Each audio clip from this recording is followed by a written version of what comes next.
Agora que a gente já viu o princípio da irretroatividade, nós precisamos avançar no artigo 150, inciso 3, para falar de dois princípios que são fundamentais no direito tributário.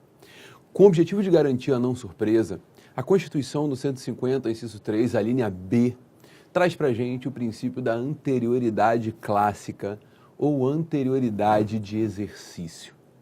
De acordo com esse princípio, se um tributo for criado ou majorado, ele somente poderá ser exigido, ele somente poderá ser cobrado no exercício financeiro seguinte. No exercício financeiro seguinte.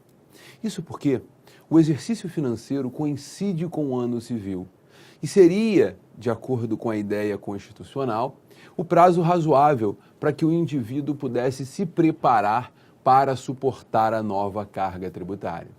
Então, como o exercício financeiro começa em 1º de janeiro e termina em 31 de dezembro, a criação ou majoração de um tributo só teria eficácia no exercício financeiro seguinte. De modo que se um tributo fosse criado no dia 3 de março, só poderia ser cobrado no dia 1º de janeiro do ano seguinte, no dia 21 de agosto, no dia 1º de janeiro do ano seguinte. Antes de avançar, é importante destacar que, pelo princípio da anterioridade, o que se posterga é a eficácia e não a vigência. A lei tributária ela pode estar vigente desde a data da publicação. A anterioridade, ela suspende a eficácia, que somente ocorrerá no exercício financeiro seguinte. Então, preste bastante atenção. A criação ou majoração de um tributo somente produzirá efeitos no exercício seguinte, porque o exercício financeiro coincide com o ano civil. Então, no ano seguinte, uma lei produzirá efeitos. Terá vigência, mas não terá a sua eficácia. Beleza? Tranquilo? Agora, olha que interessante. Como o exercício financeiro começa em 1º de janeiro e termina em 31 de dezembro, diz a Lei 4.320, artigo 32, Lei 4.320, artigo 32, você vai perceber que, a priori, o prazo para a exigência do tributo vai ser grande. Porque, na verdade, o constituinte originário ele não contava com a astúcia do nosso legislador, que começou a majorar a carga tributária nos últimos dias do ano. Até que chegou-se o absurdo de majorar a carga tributária no dia 31 de dezembro. No dia 31 de dezembro. Para cobrar quando? No primeiro dia do exercício financeiro seguinte. 31 de dezembro, para cobrar em 1º de janeiro. O Constituinte, então, percebeu que havia necessidade de uma adaptação, necessidade da inclusão de uma nova garantia na Constituição. E essa nova garantia se deu com a Emenda Constitucional 42. Com a Emenda Constitucional 42, foi introduzida a alínea C no artigo 150, inciso 3 da Constituição, trazendo para o nosso ordenamento jurídico o princípio da anterioridade nonagesimal ou noventena. Anterioridade nonagesimal ou noventena. Esse princípio, ele vem para ser somado à anterioridade de exercício. Ele vem para ser somado à anterioridade de exercício, para garantir um mínimo de 90 dias. Alguns autores chamam a anterioridade nonagesimal de anterioridade mínima. Anterioridade mínima. Por quê? Porque ela garante o mínimo de 90 dias. E são 90 dias, não são 3 meses. Entre a data da criação ou majoração do tributo e a sua cobrança. O mínimo de 90 dias entre a data da criação ou majoração do tributo e a sua cobrança. Então, preste bastante atenção no que eu vou lhe falar. Quando falamos do princípio da noventena, a gente fala de um princípio que vem para ser acessório, a priori, inicialmente, para ser acessório ao princípio da anterioridade clássica, de modo a garantir um mínimo de 90 dias entre a data da criação ou majoração do tributo e a sua cobrança. Gabriel, não estou entendendo. Preste atenção. Se o tributo for criado no dia 21 de agosto, ele pode ser cobrado em 1º de janeiro do ano seguinte. Porque entre 21 de agosto e 1º de janeiro tem um mínimo de 90 dias. A noventena, ela vem para garantir a anterioridade nos últimos 90 dias do ano. Pela noventena, se um tributo for criado ou majorado no dia 28 de dezembro, ele não pode ser cobrado em 1º de janeiro. Se um tributo for criado no dia 28 de dezembro, ele só vai poder ser cobrado no exercício seguinte, ou seja, a partir de 1º de janeiro, mas tem que respeitar a noventena. Então ele só vai poder ser cobrado 90 dias depois.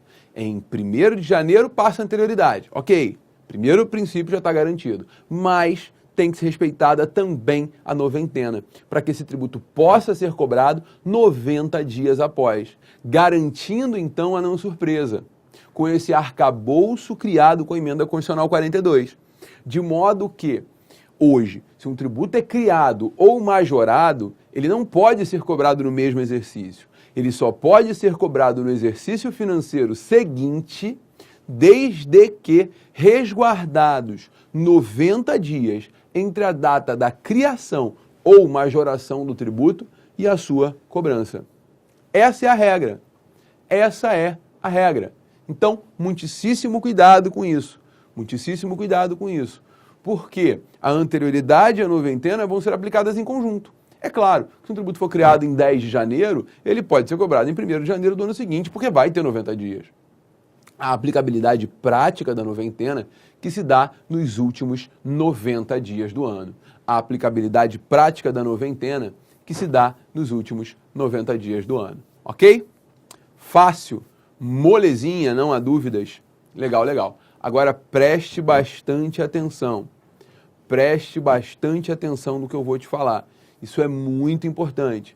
Os princípios da anterioridade da noventena, eles somente serão aplicáveis nos casos de criação ou majoração do tributo. Eles somente serão aplicáveis nos casos de criação ou majoração do tributo. Por que eu digo isso? Redução produz efeitos imediatos, a extinção produz efeitos imediatos, a alteração do prazo para pagamento produz efeitos imediatos.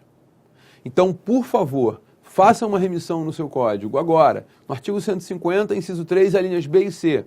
Faça uma remissão para a súmula vinculante número 50. Súmula vinculante número 50, que deixa claro que a alteração do prazo para pagamento do tributo não é submetida nem à anterioridade, nem à noventena.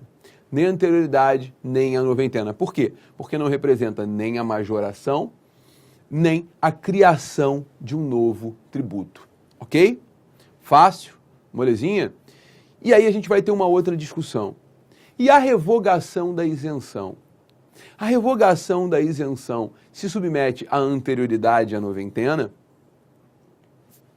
A doutrina majoritária e esmagadora entende que sim, que a revogação da isenção deverá respeitar a anterioridade à noventena, pois são corolários da não surpresa.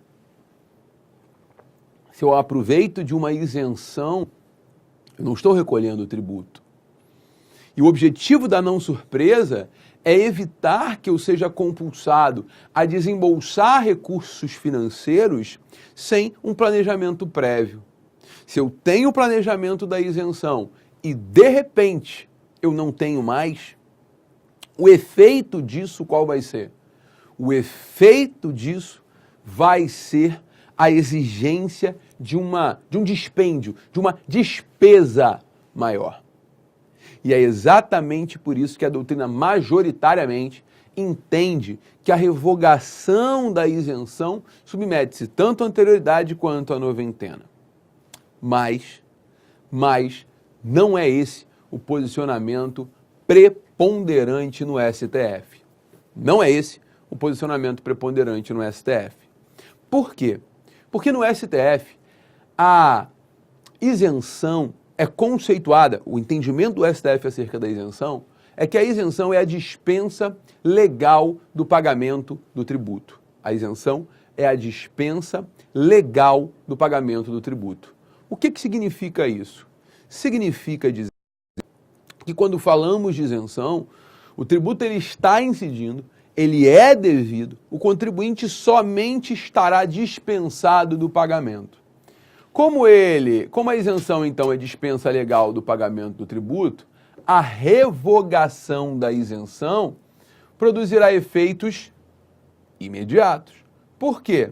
Porque não representa a criação de um novo tributo, ok? Beleza? E aí, gente, que tem um detalhe importante. Há uma tendência de alteração da jurisprudência no STF. Há uma tendência de alteração da jurisprudência no STF. Essa tendência foi demonstrada no informativo 757. Informativo 757 do STF. Foi um caso em que foi julgado o ICMS, a revogação de um benefício fiscal de ICMS, e que o STF entendeu que, nesse caso, haveria a necessidade de respeito da anterioridade. Haveria necessidade de respeito da anterioridade. Então, presta bem atenção. Hoje, o que prepondera no STF é que a revogação da isenção produz efeitos imediatos.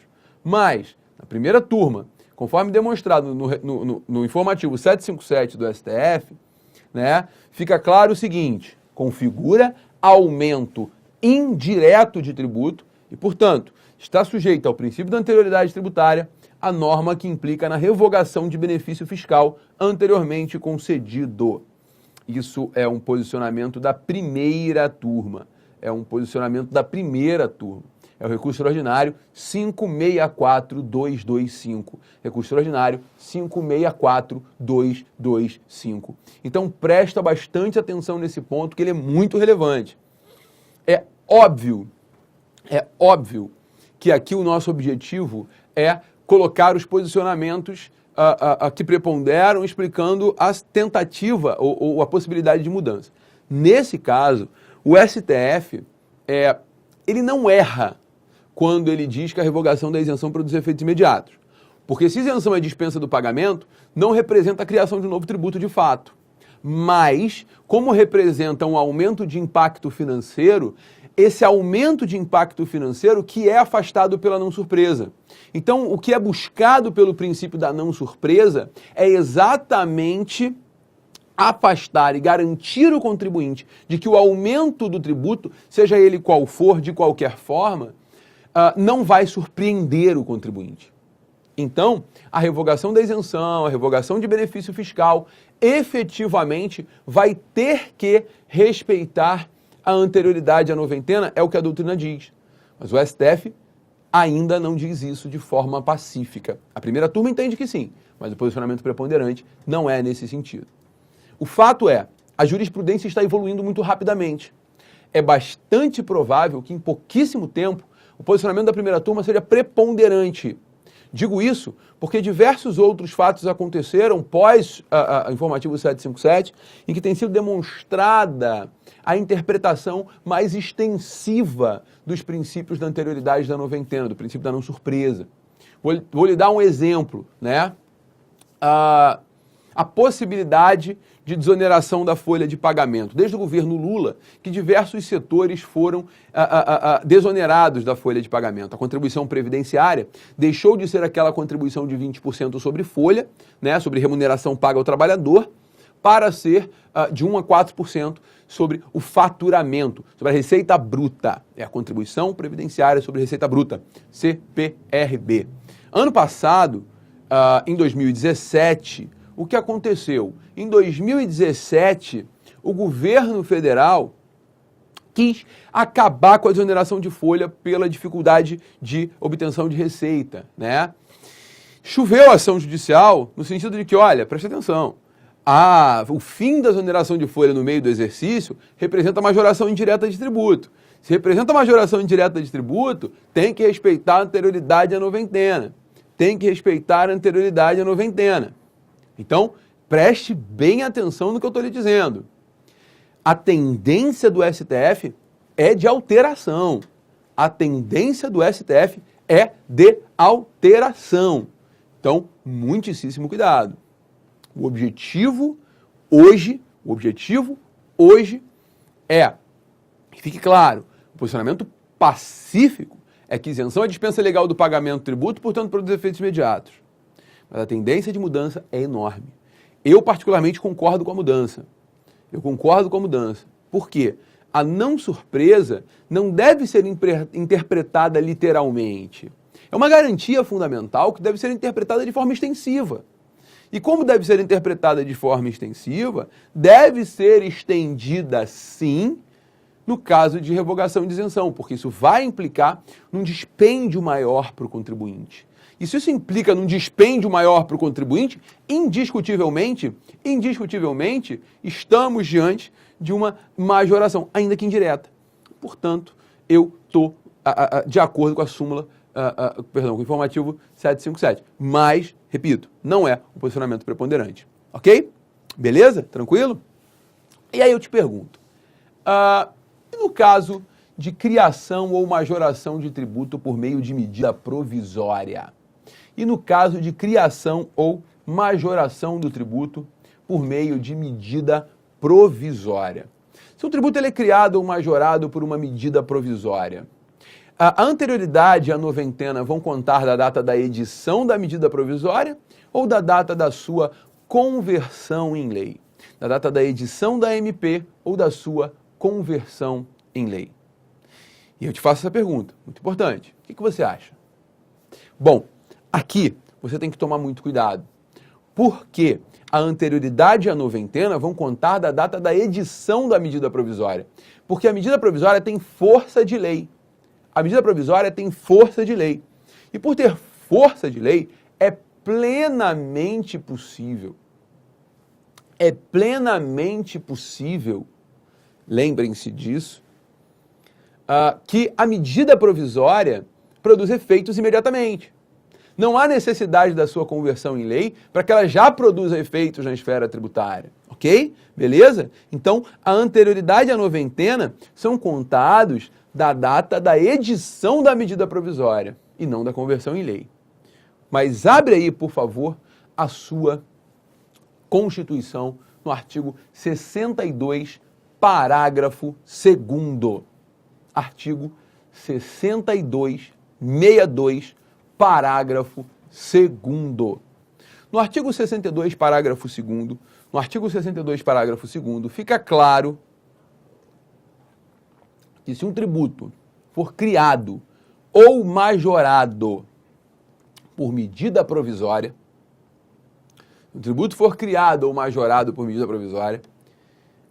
essa medida provisória somente produzirá efeitos no exercício financeiro seguinte, se convertida em lei, até o último dia do exercício financeiro em que foi editada.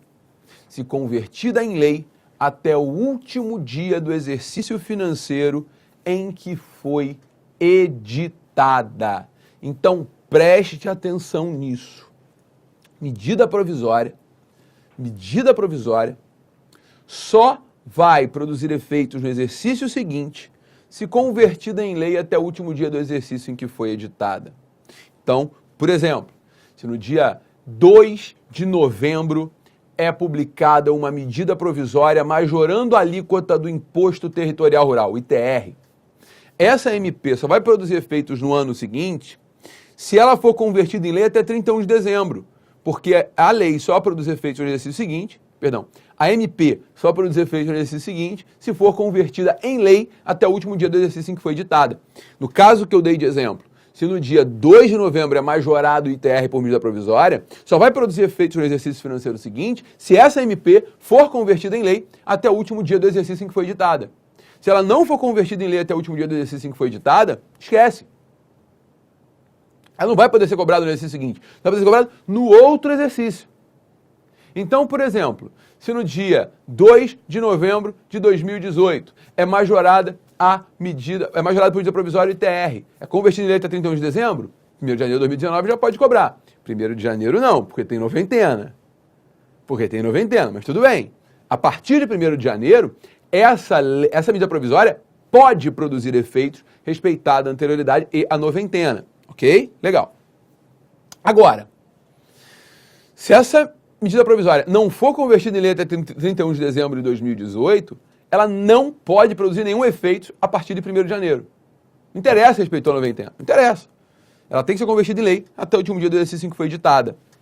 Lembrando que o próprio artigo 62, parágrafo 2º, traz as exceções, no sentido de que não há necessidade de conversão em lei para cobrança no exercício financeiro seguinte dos tributos extrafiscais, quais sejam o imposto de importação, o imposto de exportação, o IPI, o IOF e o imposto extraordinário de guerra.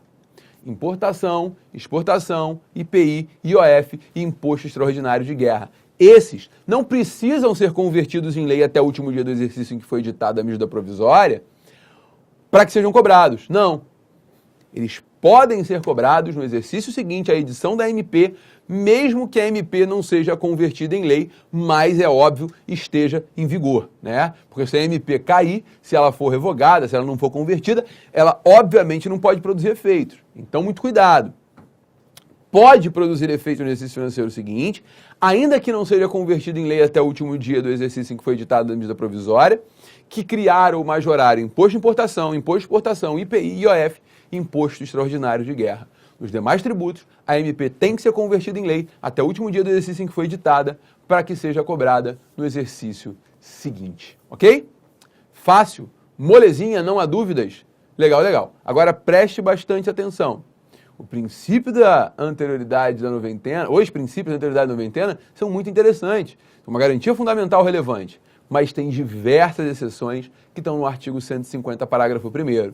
E essas exceções nós vamos falar no próximo bloco. Até lá!